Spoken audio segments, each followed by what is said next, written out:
The Riviera story. The Riviera story really started in the late 1990s when I designed my first in-mold exhaust system with Formula Yachts, Proline and Stammers Yachts. I designed an exhaust system mold into the transom of the boat. The idea of this design was to one, save space and speed up production. It was a simple design that worked.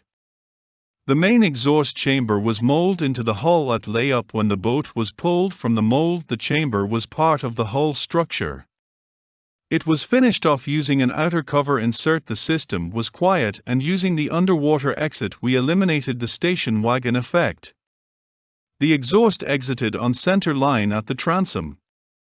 It was in 2014 Riviera Yachts showed some interest in the design, and I was on my way to Queensland, Australia. The idea behind this design was once more the same benefits of all our previous designs: quiet running and meeting back pressure requirements for the engine companies. But the bigger part of this project was saving labor and speeding up production.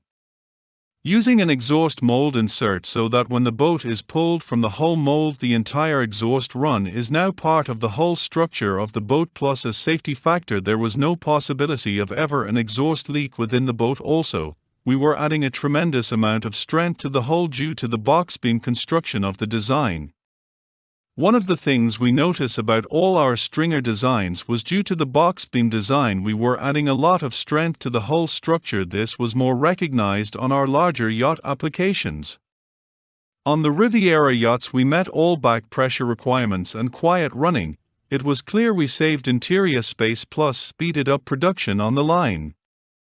I went to the factory 3 times to help in the layout and work out any issues, and soon we were on for models all successful. Everyone was happy with the outcome of design. But as with all things in the Riviera story, a problem came up on the 47 boat. I got a call that they had a vibration issue. This was unusual, especially for my design, as we had never had an issue with any kind of vibration using this design. The fact is there was nothing to vibrate within the exhaust run. We had no interior baffles. Most vibration in any exhaust system will normally be caused by some type of restriction, so I disagreed with Riviera assessment of the issue. During the layup of the boat I noticed that the boat had no fore to aft stringers. In most all boat construction, the stringers of the boat run from the bow to the transom, a total of 4, 2 outboard and 2 inboard stringers. Then the boat's bulkheads are installed. On this boat the bulkheads were installed, then the foam stringers was placed in tying them into the bulkheads. I did mention this to the Riviera engineering department at layup. It was in my mind not the right way, as I never saw a boat stringers installed this way before. My first thought was loss of overall strength. The first thing I was taught about boat building was the stringer system is the backbone of the hull. Full-length stringers give strength plus helps to reduce hull vibration that are caused by the main engines. One of the 47 boats was on the way to the port of Palm Beach, where we arranged a sound and vibration technician to do a complete analysis of the vibration issues on the boat, doing a 3-hour sea trial taking reading of the exhaust system from engine room to transom.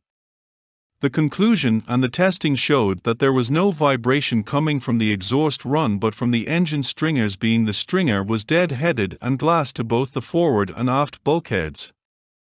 Unfortunately, sometimes big companies make big mistakes, but often hard to say we made a mistake. This design worked as it should. There was no hull vibration coming from the exhaust run, and the fact is this exhaust design saved space, and it is the most efficient way of putting an exhaust system into the hull structure of any hull. It's a lifetime system, no interior parts, and the system is much safer than any conventional wet system.